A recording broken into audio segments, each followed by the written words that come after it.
Prime Minister Modi brought us a gift, a very, very good toffee. Melody. हुकूमत होगी तो करेगी ना, अवाम होंगे तो कुछ करेंगे ना। तो कह रहे हैं सीधे सीधे भाईजान कि ये जो है ना यूनाइटेड नेशन सिक्योरिटी काउंसिल में रिफॉर्म्स को नेविगेबल रूट जो है वो हमें रास्ता देता है रशिया के लिए एक्सेस, और वहीं से तेल आना भी है। कोशिश की गई जिसमें पाकिस्तान ने एब्सटेन किया, मगर रशिया और चाइना ने इसको वीटो कर दिया और वो रेजोल्यूशन जो था वो यहाँ पे टिम्बर है, यहाँ पे दूसरे मिनरल्स हैं, हमें वो मिनरल्स मिलते आया था कुछ अर्सा पहले कि इंडियंस जो हैं वो कोशिश ये कर रहे हैं कि हम विद यू या ओपेक भी डाइल्यूट हो रहा है। इसी तरीके के साथ ब्रिक्स के अंदर भी अब टेंशन हो गई है, क्योंकि India was supposed to be the original member of BRICS.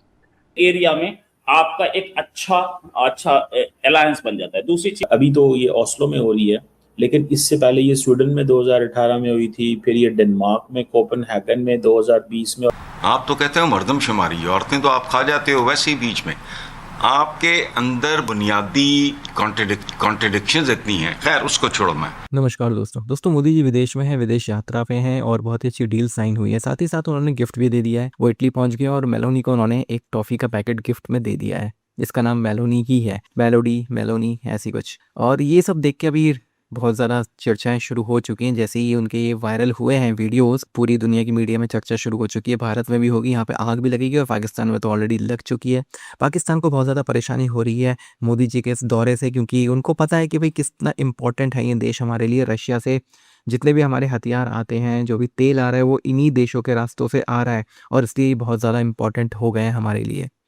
तो आप इस सब के बारे में क्या सोचते हैं कमेंट बॉक्स में ज़रूर लिखिएगा। वीडियो अच्छा लगे तो लाइक करें, शेयर करें, चैनल को सब्सक्राइब करना ना भूलें, और बेल का आइकन प्रेस करते हैं लेटेस्ट नोटिफिकेशन भी। आइए आगे बढ़ते हैं इस वीडियो में। तो कह रहे हैं सीधे सीधे भाईजान कि ये जो है ना यूनाइटेड नेशन सिक्योरिटी काउंसिल में रिफॉर्म्स करो और टेररिज्म पे डबल स्टैंडर्ड्स नहीं होने चाहिए।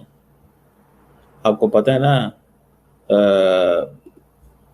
कि ये इंडिया बार बार एक चीज़ करता है, और इंडिया बेसिकली इस चीज में वेस्ट को कहता है कि आप हमारा साथ दो, ठीक है जी, कि हम जो टेररिज्म की डेफिनेशन करते हैं आपको भी वही बोलनी चाहिए।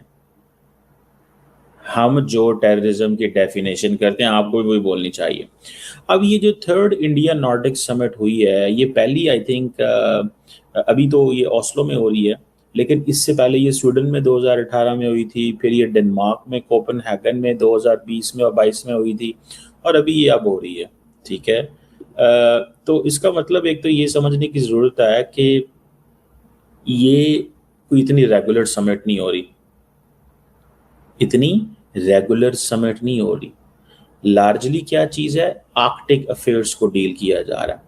मैंने आपको बताया था कुछ अर्सा पहले कि इंडियंस जो हैं वो कोशिश ये कर रहे हैं कि हम विद यूएई के साथ मिलके, किसके साथ मिलके, उनकी भी इन्वेस्टमेंट्स कराएं वहाँ पे, यूएई की भी इन्वेस्टमेंट्स कराएं वहाँ पे, और हमारी रशिया से भी वहाँ पे पार्टनरशिप है। This is in direct contradiction with the American proposal, American perspective जो है उसके साथ ये कंट्रडिक्शन में है। आप इमेजिन कर सकते हैं इस चीज को, just look at this thing कि for example how come this is possible कि इंडियन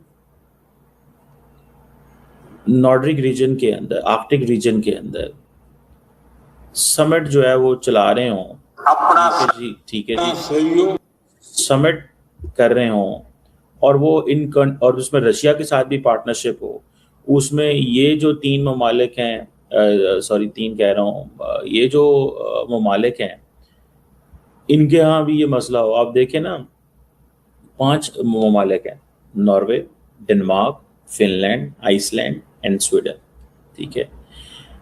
इनके साथ वो कहते हैं जी हमारा defence collaboration, security, green transition, this that, इस तरह की चीज़ें हैं।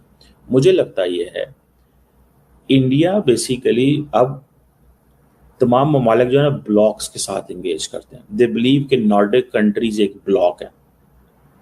और मैंने आपको बताया था कि the Americans basically main streamed Indians, Americans ने इनको मेन स्ट्रीम किया था यूरोप के साथ। अब क्या है, अब अमेरिकन जो है वो थोड़े से पीछे हैं। उसकी वजह क्या है? बिकॉज ये जो मुल्क हैं इनके ऊपर अमेरिकन सैंक्शंस तो नहीं, टैरिफ्स हैं, हाई टैरिफ्स हैं, पहला पॉइंट। दूसरा पॉइंट इसमें ये समझने वाली है कि भाई साहब ये मुल्क ये समझते हैं कि हमें एक मार्केट मिल गई है। तीसरी बात यहाँ पे ये इंपॉर्टेंट है कि जब अमेरिकन टैरिफ्स हाई हैं तो फिर इन मुल्कों ने चाइना और इंडिया के पास ही जाना है, और कहाँ जाना है? मुझे याद है बड़े अच्छे से, नॉर्वे में होने जा रही है, 3rd नॉर्डिक समिट है ये। तो सबसे पहले जो है वो मैं रोहित आपकी तरफ चलूंगी, थोड़ी सी इसकी डिटेल बताइएगा कि ये क्या है, और ये 3rd समिट होने जा रही है और इसमें मोदी जी भी होंगे शायद, if I'm not बिल्कुल wrong। सही। देखिए, नॉर्डिक कंट्रीज हमारे लिए बहुत इंपॉर्टेंट है दो चीजों से। एक तो वो नेविगेबल रूट है नॉर्ड का, ठीक है, वो नेविगेबल रूट जो है वो हमें रास्ता देता है रशिया के लिए एक्सेस, और वहीं से तेल आना भी है, नॉर्थ से आना, वहीं से हमें हथियार भी आने, और बहुत सारे हथियार जो हैं वो ऐसे हैं जो कि बाय सी आते हैं, बाय एयर आने में बहुत महंगे पड़ जाते हैं, तो हम बाय सी उन रूट्स को प्रेफर करते हैं। नॉर्डिक समिट एक और चीज के लिए है, क्योंकि अटलांटिक सामने है, और अटलांटिक पे हर आदमी अपना, हर कंट्री अपना ये दिखाना चाहता है कि हम नॉर्डिक समिट है, हम नॉर्ड एरिया में हैं, स्कैंडिनेवियन एरिया बोलते हैं उसको, स्कैंडिनेवियन एरिया में हैं, तो हमारा वहां पे भी वो है। और दूसरा, यहाँ नेचुरल रिसोर्सेज बहुत है, यहाँ पे टिम्बर है, यहाँ पे दूसरे मिनरल्स हैं, हमें वो मिनरल्स मिलते हैं ये इसमें, और ये कंट्रीज हमारे साथ रिलेशंस रखना चाहते हैं, ये एक बहुत बड़ी चीज है। तो नॉर्डिक समिट जो है इससे पहले, बहुत पहले हुई थी, अब हम दूसरी नॉर्डिक समिट की ओर चल रहे हैं। प्राइम मिनिस्टर मोदी एक ऐसे आदमी हैं, एक ऐसे प्राइम मिनिस्टर हैं जो कि इस नॉर्डिक समिट को तरजीह दे रहे हैं। तो ये बात करें कि नॉर्डिक समिट क्या करेगी, प्राइम मिनिस्टर क्यों वो कर रहे हैं। जियोपॉलिटिक्स बहुत इंपॉर्टेंट चीज है। अगर आप यूरोप को अपने साथ ले सकते हैं, नॉर्डिक कंट्रीज, 5 नॉर्डिक कंट्रीज होंगे इसमें, नॉर्वे, फिनलैंड, स्वीडन, आइसलैंड और डेनमार्क। अगर आइसलैंड डेनमार्क तक पहुंचे तो आप अपने आप ग्रीनलैंड को भी साथ ले लेते हैं क्योंकि वो डेनमार्क का पार्ट है। तो इस पूरे एरिया में आपका एक अच्छा अलायंस बन जाता है। दूसरी चीज, इसमें कहीं कहीं आइसलैंड, लिechtenstein, नॉर्वे और स्विट्जरलैंड भी आपको दिखते हैं, और ये हमारा फ्री ट्रेड एग्रीमेंट भी यहाँ पे हो रहा है, तो हम इनके साथ बहुत अच्छा एग्रीमेंट हो जाएगा। ये रादर देन कि हम उन कंट्रीज से अलाइन करें जो कंट्रीज पहले से एक्सप्लोर्ड है, ये भी एक्सप्लोर्ड है, नो डाउट अबाउट, लेकिन यहाँ रेस्ट ऑफ द वर्ल्ड अभी तक नहीं पहुंचे। यहाँ पे ऐसा नहीं है कि ये इन कंट्रीज के साथ बहुत अच्छे एग्रीमेंट्स सबके, हम इनके साथ, हम कुछ उन कंट्रीज में जो ग्लोबल साउथ भी चलाते हैं, और नॉर्डिक कंट्रीज के साथ भी